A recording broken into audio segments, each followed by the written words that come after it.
Oi, doutor Hélio. Oi, boa tarde, doutora Tudo bem? Valéria. Boa tarde. É um prazer estar aqui. Que bom. Então vamos lá, né? Dar início. A live de hoje faz parte do projeto Interlocuções entre o Direito Previdenciário e o Direito Trabalhista. Eu sempre falo que esses dois ramos, eles andam juntos, lado a lado. O ideal é que o advogado trabalhista passeie um pouco no direito previdenciário, não digo conhecer toda a matéria, porque direito previdenciário é vasto, mas algumas coisas atinentes ao direito do trabalho tem que conhecer. E hoje o tema da nossa live é a garantia da gestante, reintegração e os reflexos previdenciários. Dr. Hélio Mário de Arruda é trabalhista, ele é ex-presidente do TRT da 17ª região, aqui do nosso estado, Estado do Espírito Santo, professor universitário, autor de livros na área do direito do trabalho. E vou passar a palavra para o doutor Hélio e faço já uma breve pergunta, doutor Hélio. O que é? Na verdade, o que a gente pode falar, o que são essas garantias da mulher gestante? A gente sabe que a CLT protege a mulher em vários artigos, mas no tema de hoje, garantia da mulher gestante. O que seria isso realmente? Pois não, doutora Valéria. Na verdade, esse tema é um tema que interessa a todos nós, não só a mulher, mas a todos nós, porque diz respeito a uma criança que está nascendo, a proteção que se dá, não só à mulher, como também a proteção que se dá ao nascituro, ao bebê que vai nascer. Correto. Eu, inicialmente, quero agradecer aqui ao convite que a doutora me fez para participar dessa série de interlocuções entre o direito previdenciário e o direito trabalhista. E é muito satisfatório para mim estar aqui e rever colegas juízes, colegas advogados, ver também ex-alunos, amigos e parentes. E nós vamos, então, tratar desse tema que já tem previsão internacional. Quem tratou primeiro do tema foi a Organização Internacional do Trabalho, a OIT. A Organização Internacional do Trabalho, já em 1919, estabeleceu normas que visavam a proteger a mulher nesse momento tão importante da maternidade. No Brasil, nós temos as várias constituições, mas a Constituição que mais se deteve no assunto é a nossa Constituição atual, a Constituição de 1988, que ela, logo de início, no artigo 6º, coloca como garantia fundamental o direito à saúde e à proteção à maternidade e à infância. E, portanto, aí nós vimos a importância do tema, porque a própria Constituição, no seu artigo 6º, já começa determinando que se garanta a vida.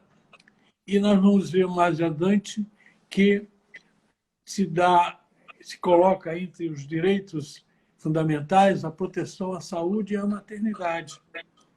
E, evidentemente, está lá como direito do trabalhador a licença gestante, que é aquela licença gestante que é concedida a partir do momento que a mulher concebe, ou, digamos assim, engravida. Desde esse momento, ela já está protegida. Essa é a situação, inicialmente, que eu gostaria de colocar. Verdade, doutor Hélio. Eu gosto muito da parte histórica e o doutor deu uma abrangência aí na parte histórica muito boa, porque é bom a gente saber, é bom advogado também conhecer. Às vezes a gente fala assim, advogado é técnico. Não, é importante conhecer a parte histórica. E aqui eu faço uma ressalva, porque muitas pessoas, doutor Hélio, confundem o que é salário maternidade, né? O auxílio maternidade e licença maternidade. Algumas vezes se confunde a ponto de dizer que os dois são iguais. E na verdade não. Porque o salário maternidade é a remuneração. E já a licença maternidade, ela decorre do nascimento do filho. Todavia, a gente tem, né? Todavia, a gente tem... Oh, desculpa, o salário doutora. maternidade já seria aquele na órbita previdenciária, né? E a licença, o afastamento dela, não é isso? Verdade. Porque, na verdade, a licença maternidade ela é em decorrência do nascimento do filho e tem aquelas mulheres também, aquelas mães que precisam ter o filho antes do parto. Então, também inicia naquele momento. Isso é importante deixar claro, porque algumas pessoas confundem e diz que é a mesma coisa, mas não. Salário maternidade, auxílio maternidade é diferente da licença maternidade. Na licença maternidade seria o gozo em si. Na verdade, a Constituição estabelece como um direito da mulher trabalhadora a licença gestante de 120 dias, a duração de 120 dias. Isso, na verdade, poderá ser até ampliado para 180 dias se a empresa estiver participando daquele programa da empresa cidadã. Quer dizer, desde que a empresa concorde a aderir a esse programa, e ela poderá conceder a licença maior para a mulher de 180 dias, como já ocorre também com as funcionárias públicas. As funcionárias públicas têm 180 dias de licença.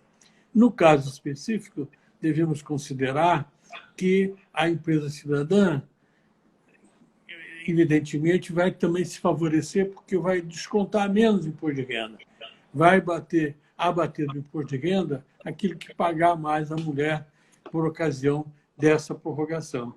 Então, portanto, o objetivo fundamental dessa proteção é resguardar a saúde da mãe, proteger a maternidade e, evidentemente, evitar que ela seja discriminada no trabalho em função de estar grávida, certo?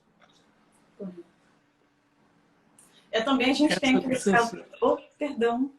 Não, é só para acrescentar que essa licença maternidade é muito importante na etapa da recuperação da mãe, que aquele momento do puerpério é um momento muito difícil para a mãe. E é importante que essa mãe, além dos problemas que ela está passando, ela possa conviver com seus filhos, com seu filho recém-nascido, e aí estreitar essa conexão mãe e filho. Verdade.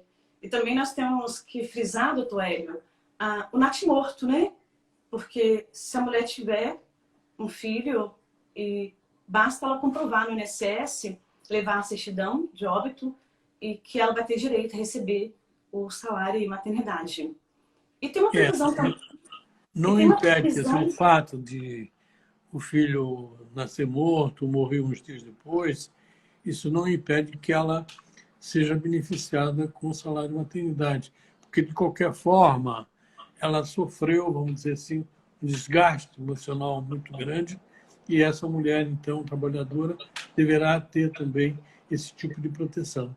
Né? E, inclusive, hoje é interessante, doutora Valéria, que, aliás, não é de hoje, há algum tempo, também no caso de adoção, a mulher tem direito à licença maternidade em função daquela criança que ela está adotando. Acho uma norma muito boa, de grande alcance social, porque se deve incentivar as adoções. Certo? Verdade, verdade.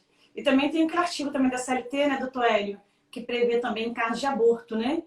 Ela não vai ter uma licença de 120 dias, mas também ela tem um repouso aí, não concorda comigo? No caso daquele aborto espontâneo, não é um aborto criminoso, é um aborto espontâneo, a mulher também terá direito de se afastar do emprego, só que aí já será 2 semanas, né? Mas deverá também, no caso, ter direito ao emprego, poder retornar à sua função e ter esse repouso durante 2 semanas. Correto. Gente, eu quero agradecer a presença de vocês. Estou vendo que muita gente entrando, muitos advogados entrando, tanto trabalhista como previdenciário. Leonilda, tudo bem, Leonilda? Prazer em ter você aqui. Qualquer pergunta vocês podem deixar aqui que eu repito aí para o doutor Hélio, tá? Doutor Também Hélio. eu já anotei aqui a presença da Isonete Farias, minha prima lá de Alagoas, está aqui presente. O meu genro também, o Jaci. Anoto aqui a presença do Dr. Gadelha, é uma pessoa tão atuante aí em todas as esferas. É importante a presença aqui do presidente da AMATRA, doutor Luiz Eduardo Fontenelle, a professora da UFES, doutora Dirce, professora Dirce, a doutora Ivete de Belo Horizonte. Muito bom. Estamos realmente... O doutor Mário Barradas, um importante empresário aqui, que sempre nos honra com a sua amizade. Está bastante concorrido aqui, eu fico feliz com isso. Que bom. Eu agradeço a presença aí do presidente, doutor José Fontenelle. Muito bom ter sua presença aqui. Doutor Luiz Hélio. Fontenelle, né? Isso, desculpa. Obrigada, Hélio. A pessoa, sim, faz trabalhista, faz previdenciário, mas previdenciário me levou de vez. Mas eu ainda tenho muitos processos trabalhistas, eu sou apaixonada pelos direitos sociais, milito na área trabalhista e previdenciária, as duas áreas que são assim, as paixões da minha vida. Doutor Hélio, recentemente, diga-se em abril, né? Em abril saiu uma decisão do STF. Essa decisão foi muito importante, a meu ver, porque diz o seguinte, que a alta hospitalar, a licença maternidade contaria após a alta hospitalar do recém-nascido ou de sua mãe. É naqueles casos, doutor Hélio, que a criança nasce prematura. Então, saiu essa decisão do STF. Quem quiser, eu mando através de direct, tranquilo. Essa decisão foi muito importante, porque no Brasil, milhares de crianças nascem prematuras. E o que o senhor tem a dizer em relação a isso? Como a Justiça do Trabalho visualiza essa questão? Muito importante essa sua indagação, porque, de fato, tem acontecido situações de crianças, bebês que nascem e, por um problema de saúde sério, são encaminhados para a UTI neonatal. E lá esse bebê fica durante semanas em tratamento e dificultando até o acesso dos pais a esse bebê. E aí, recentemente, nós tivemos até uma decisão aqui do Tribunal do Trabalho, de uma vara, que foi uma decisão que me pareceu muito importante, da doutora Alda Botelho, que ela considerou um caso de um bebê que tinha sofrido síndrome de Down e ficou muito tempo lá na UTI. E os pais, a mãe, pleiteou judicialmente, entrou com uma reclamação trabalhista, pretendendo que essa licença gestante fosse considerada a partir da alta médica da UTI. E não há nenhum texto legal que diga expressamente, que ampare expressamente essa pretensão. Mas a doutora Alda foi às fontes maiores, que é a própria Constituição Federal, que garante o direito à vida, a proteção à infância, foi também a lei no Estatuto da Criança e do Adolescente e a lei que impede a discriminação, e considerou que era válida a pretensão e deferiu, então, no caso, a prorrogação, dando a licença gestante a partir da alta médica da UTI. E essa decisão foi confirmada pelo Tribunal Regional do Trabalho da 17ª Região, no acordo também da doutora Ana Paula Abutere, que realmente foi de uma profundidade muito grande, no sentido de que, mesmo não havendo uma norma expressa, mas como a própria Constituição, que é a lei maior, dá essa proteção à maternidade, à infância, então achou justo que se desse também a licença a partir desse momento para que a mãe pudesse ter um convívio maior com a criança. De grande alcance social essas decisões e, como a doutora está dizendo, também já tem decisão do próprio Supremo Tribunal Federal a respeito, certo?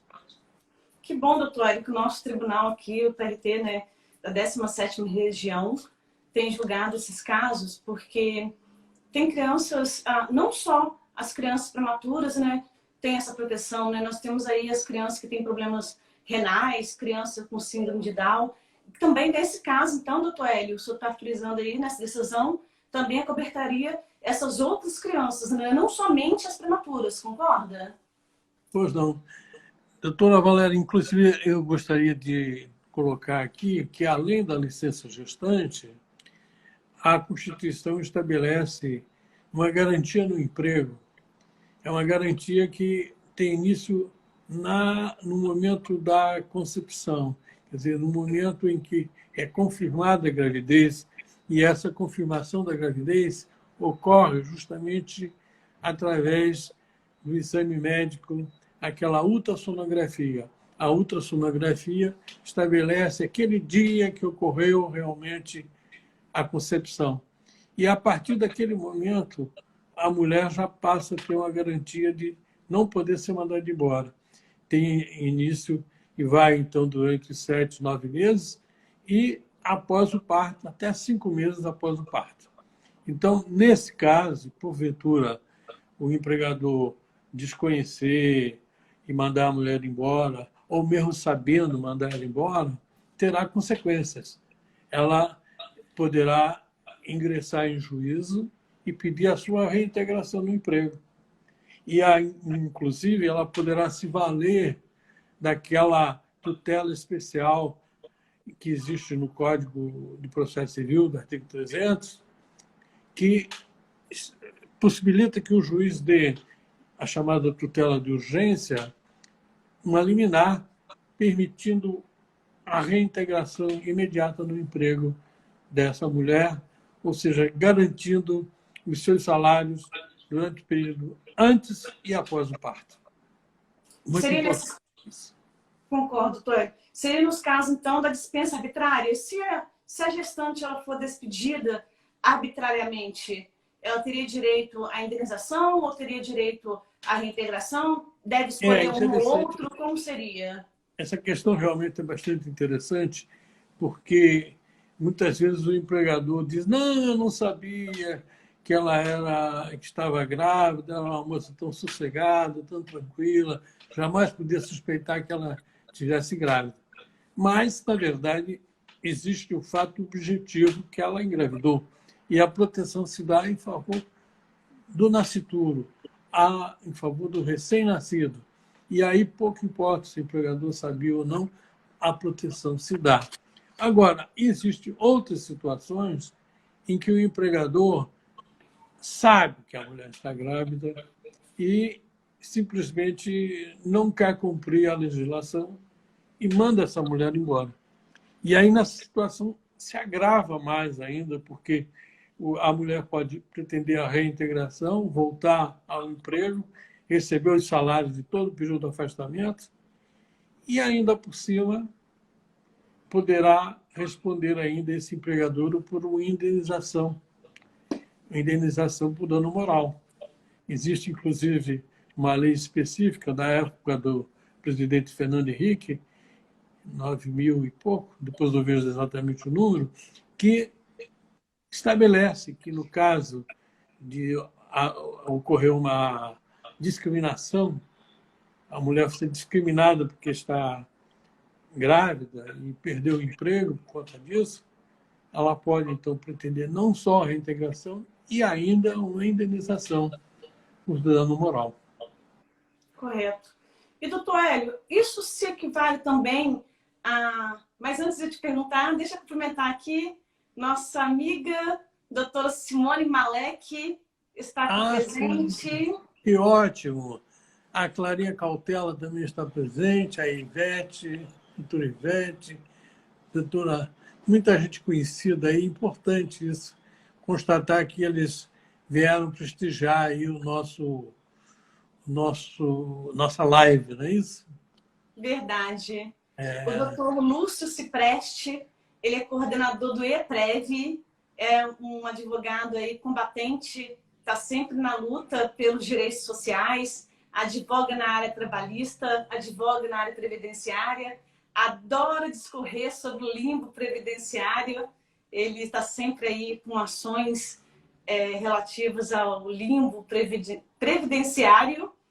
E a doutora Simone Malek, advogada aí, combatente, tem história aí no Justiça do Trabalho, nossa, né? Muito bom saber, doutora Simone.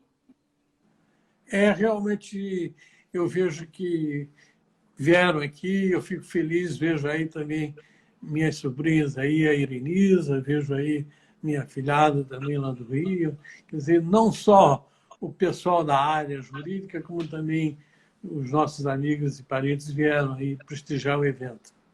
Verdade. Porque esse tema, na verdade, né, garantia da gestante, ela vai bem além, né?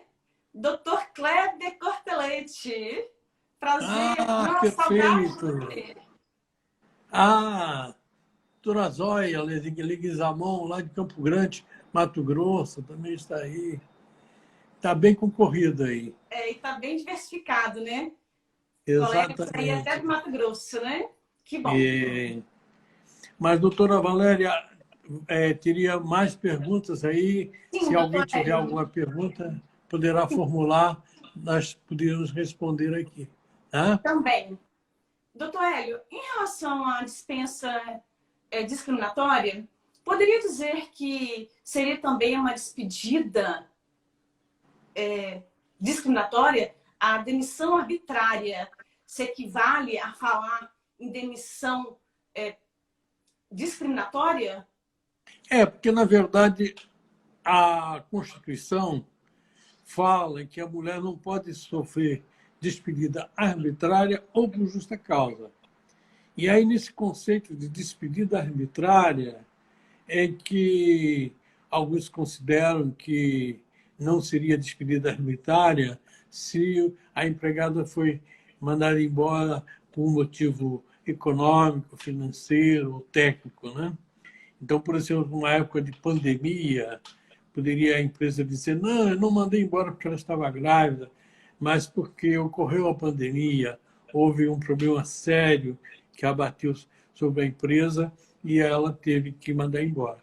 Mesmo nessas situações, eu acredito que a mulher teria que ser a última a ser mandada embora. Teria que se exigir que o empregador provasse que podia ter mandado embora outros antes. A mulher sempre deve ser mais protegida em função da proteção que se dá à maternidade, certo? Correto. Caberia, doutor Hélio, o advogado requerer judicialmente um dano moral? Dano Uma moral? despedida dessa? É interessante, né? Nós tivemos conhecimento de uma sentença de uma oriunda do TRT do Paraná, da nona região, em que a causa até envolvia uma advogada. E ela também sofreu uma despedida em função dela estar grávida.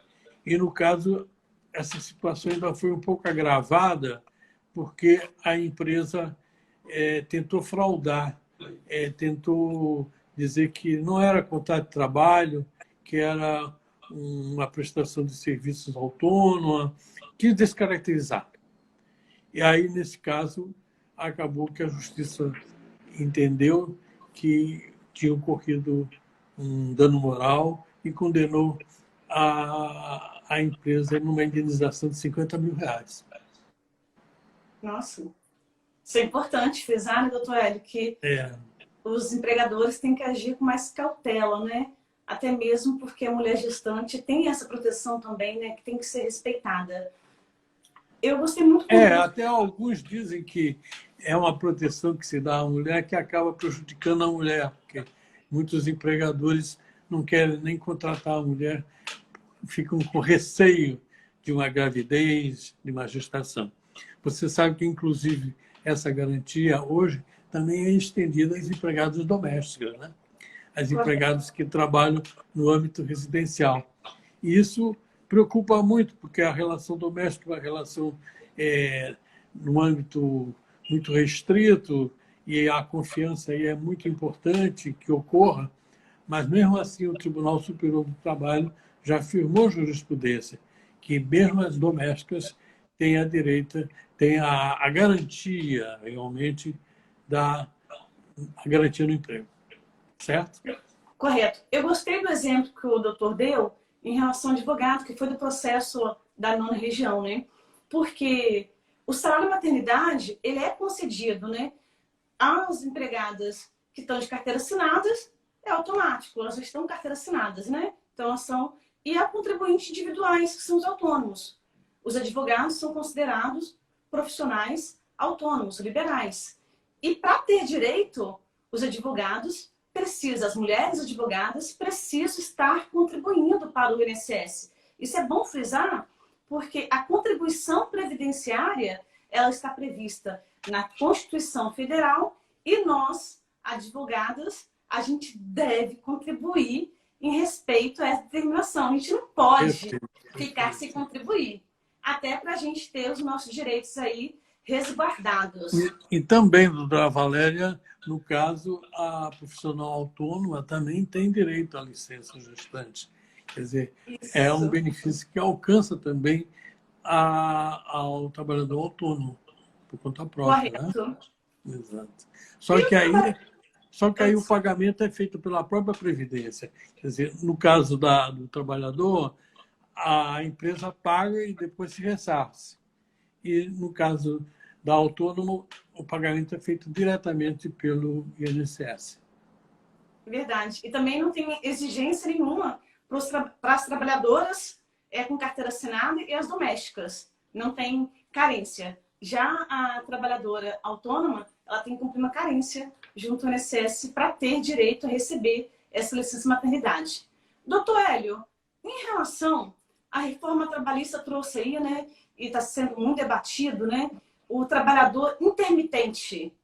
A trabalhadora intermitente teria direito à licença maternidade, o contrato determinado? Como fica a situação, doutor Hélio? Esta reforma trabalhista que surgiu durante o governo Temer, né? Ela realmente trouxe essa inovação do trabalho intermitente, que é aquele trabalho que a pessoa presta algumas horas de serviço, ganha pelas horas de serviço, de repente nem trabalha todos os dias, trabalha alguns dias da semana e recebe, então, o salário correspondente. Então, veja, eu considero que esse trabalho intermitente é uma das modalidades do contrato por tempo determinado. E aí, o TST, inclusive naquela súmula 244, garante esse direito também ao empregado que trabalha por contrato determinado, ou seja, até um contrato de experiência. Se constata a gravidez, se constata a gestação, ainda assim a mulher é beneficiada. Mesmo porque esse benefício, como a doutora sabe, é um benefício previdenciário. Quem vai cobrir esse custo será a Previdência Social. Então, mesmo sendo um contrato intermitente, se ele ocorrer, evidentemente, no meu ponto de vista, essa mulher grávida poderá se socorrer para receber também o benefício. Perguntar aqui, doutor Hélio, deixa eu só registrar aqui a presença da nossa amiga e conselheira da OAB do Espírito Santo, doutora Lorena Gaudio. Está aqui prestigiando a gente. Obrigada pela sua presença. Doutor Lino, desembargador Lino também está aí prestigiando com a sua presença, muito importante. Ele também é um previdenciarista. Que bom. E quem está também aqui presente, o doutor Lúcio fez a pergunta, vou ler a pergunta dele depois. E a Daiane também, do Discurso Jurídico. A Daiane tem um site no Discurso Jurídico na internet, que é muito bom esse site dela. Ela tem artigos, ela deixa os advogados publicarem artigos no próprio site dela, ela avalia esses artigos e o site dela tem vários temas relacionados ao direito do trabalho, ao direito previdenciário e ao direito do consumidor. Uma das perguntas que fizeram aqui, doutor Hélio, é qual seria esse valor do salário maternidade, né? Porque no caso da trabalhadora com carteira assinada, vai ser o próprio salário que a empresa paga mensalmente para ela. Agora, no caso, se tiver variação, aqueles casos que recebe que a trabalhadora é comissionada, será a média das suas últimas 6 remunerações. No caso do trabalhador individual, autônoma, serão os 12 meses de contribuições, pega a média, que aí vai ser o valor que o trabalhador autônomo ou profissional MEI, facultativo, ou a pessoa desempregada que também contribui com a Previdência. Registra a presença do doutor Marcelo Tolomei, seu amigo aí, jurista trabalhista aqui do Estado. Doutora Valéria, eu vejo que a doutora Simone pergunta aqui sobre a carência para o recebimento do auxílio maternidade e a suspensão do contrato onde não há contribuição previdenciária.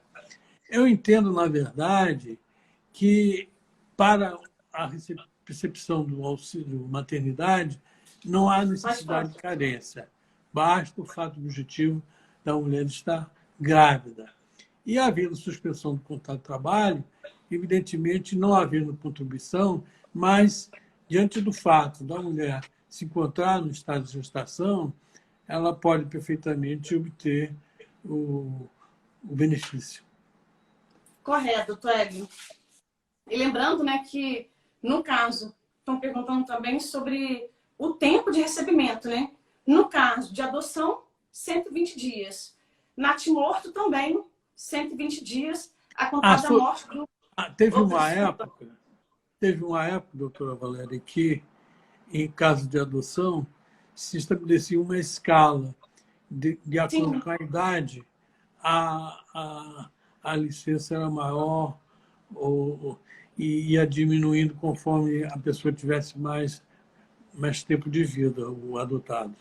Mas, felizmente, essa lei foi alterada e hoje se dá o mesmo benefício, independente da idade, e se dá a licença gestante, 120 dias.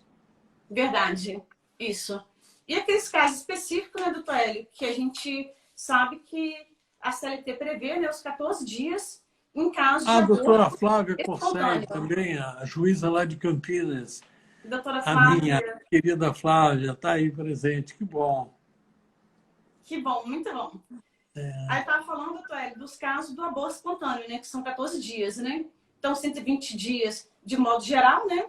A gente tem os 14 dias em caso de aborto espontâneo e também a gente sabe que quando a criança nasce prematura, esse prazo ele é prorrogado, conforme decisão do STF, e nós já temos também, conforme o doutor falou, decisões aqui no nosso próprio TRT da nossa 17ª região, que é aqui em Vitória, do estado do Espírito Santo.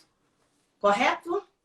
Na verdade, o que se procura aí é não só proteger a mulher, mas principalmente aquela criança que recém-nascida, que merece todo o apoio para que ela tenha realmente condições de sobrevivência. Se combate muito a mortalidade infantil e eu acho que o salário de maternidade, a licença gestante, é um dos meios de combater essa tragédia. Perguntaram sobre as desempregadas, né, se elas podem ter direito a salário maternidade. Sim, a desempregada, desde que ela tenha pelo menos 10 meses de contribuição no INSS. E para pedir esse benefício, tem o INSS digital, que a pessoa pode colocar no seu próprio celular e fazer o pedido. Bastando para isso juntar os documentos necessários, certidão da criança, que aí o INSS concede o benefício, né, o salário maternidade aí. caso o INSS, caso a mãe tenha esse benefício deferido, procura um advogado previdenciário que ingressa, então, logo com uma ação judicial requerendo o salário maternidade. Doutora Valéria, Sim. doutor Lúcio está fazendo uma indagação aqui, se ele acha que muitos direitos, se não é concedido muito direito às grávidas, inclusive estabilidade, contribui para a diminuição da oferta de emprego às mulheres, principalmente as mais novas. Há quem entenda assim. Até agora, recentemente, no julgamento do Supremo Tribunal Federal, o ministro Marco Aurélio foi voto vencido, porque ele entendeu que não poderia se dar uma garantia maior, porque isso acaba prejudicando a mulher que tem dificuldade de arrumar emprego, porque o empregador fica com receio de contratá-la. Mas no momento em que se atribui essa responsabilidade praticamente ao INSS, porque o empregador contribui, na verdade, para que isso ocorra mensalmente, mas na hora, efetivamente, do pagamento da licença, do salário de maternidade, o custo disso é por conta da Previdência Social. Então, isso aí, sem dúvida, que favorece também o empresário, que não fica onerado de pagar totalmente esse valor. Correto. Eu acho que, na verdade, essa proteção deve ocorrer em função da necessidade de se proteger realmente a maternidade. Verdade. Essa proteção à maternidade está na CLT, está na Constituição e está na lei previdenciária também, né, doutor Hélio? Uma coisa que e tem apoio até na Organização Internacional do Trabalho, como nós vimos e destacamos anteriormente, né? Também, além de ser uma questão legal, é uma questão ética, né? Ética. Também, doutor Hélio. A doutora Andriele, advogada que está iniciando no direito previdenciário, devoradora de livros previdenciários, gente. Devoradora. Doutor Hélio, quando o doutor narrou sobre a despedida arbitrária, a reintegração, eu queria deixar uma ressalva para os advogados que militam na área trabalhista empresarial. O que acontece, doutor Hélio? Muitas vezes, nós temos a obrigação principal e obrigação acessória. A obrigação principal é a GPS que tem que fazer. E a obrigação acessória é a GFIP, que é Guia de Recolhimento, né? O que acontece muitas vezes? No processo trabalhista, deve ser respeitado o manual da GFIP da Receita Federal. É necessário que o operador de direito conheça esse manual da Receita Federal. É um manual simples, é uma leitura tranquila, só que algumas situações, não muitas, eu constato que... O cachorrinho. Meu cachorro, gente, ele é fofo, é um maltês desse tamanhozinho. Deixa eu pegar ele aqui. Fica quietinho, tá bom? Muitas vezes, doutor Hélio, isso acontece, gente. Muitas vezes, voltando, o que acontece? O advogado da empresa, ele tem que ler e reler esse manual da Receita Federal. Ele é bem simples. E aí, muitas vezes, o trabalhador, o segurado, a trabalhadora segurada, ela tem danos na seara previdenciária. Porque quando a empresa quando o juiz do trabalho determina a reintegração na sentença, a empresa descuida e não faz a GFIP mês a mês da competência. Que é o código 650. Porque ele tem que botar o código certo. Recolhe a totalidade, né? Isso, porque se você coloca o código certo, que é o 650, o que vai acontecer? Vai direto para o CNIS do autor, vai constar na Previdência. E aí você facilita a vida do trabalhador, a vida da segurada, a vida da trabalhadora. E muitas vezes, na Justiça do Trabalho, a empresa se descuida disso. E aí é bom lembrar também que, ultimamente, estou fazendo muita gestão de afastados, né? E é bom lembrar que se a empresa não cumprir com o manual da Receita Federal, no que tange a GPS e a GFIP, que são duas coisas diferentes, ela vai cair em multa. E atualmente, para cada GFIP não feita, a multa é R$350. Então, tem que fazer a GFIP para cada competência. Doutor Hélio, nós estamos indo para o final. Eu gostaria muito de duas coisas do doutor. A primeira é deixar uma mensagem. Nós sabemos aí que os advogados trabalhistas, o que o senhor tem a dizer? A reforma trabalhista veio, agora nós estamos na pandemia, e no dia 20 foi comemorado o Dia do Advogado Trabalhista. O que o senhor tem a dizer sobre isso? Então, qual mensagem, com a sua experiência, daria para esses jovens advogados trabalhistas e para os demais advogados trabalhistas? Na verdade, eu fui juiz durante 30 anos, tanto no Rio de Janeiro como aqui em Vitória, no Espírito Santo, mas antes disso advoguei no Rio e hoje também, depois aposentado, estou aqui com inscrição na OAB do Espírito Santo. Eu quero dizer a todos que o meu convívio com os advogados sempre foi o melhor possível. Tenho uma melhor impressão de todos aqueles que advogam nessa área trabalhista e quero cumprimentá-los pelo Dia dos Advogados, que realmente o dia 20 é um dia festivo da comemoração do Dia do Advogado. E dizer a todos que tenham um pouco de paciência pelo momento atual, porque é um momento difícil da pandemia, mas que está sendo superado. Eu vejo que muitos advogados estão trabalhando home office e alguns também reclamam de terem que fazer audiências virtuais, né? São bastante difíceis essas audiências virtuais, mas, de qualquer forma, é um momento, né? E todos nós esperamos que isso vá passar. Mais uma vez, doutor Hélio, Mário de Arruda, muito obrigada por aceitar o convite de participar desse projeto. Esse projeto, em breve, sairá um e-book e outras coisas que vocês vão ficar aí por dentro desse projeto Direito do Trabalho e Direito Previdenciário. Essa interlocução entre esses dois ramos do direito. Obrigada mais uma vez, doutor Hélio. Quero agradecer a presença de todos vocês aqui, dos seus familiares, dos magistrados do Estado do Espírito Santo, que nos honrou.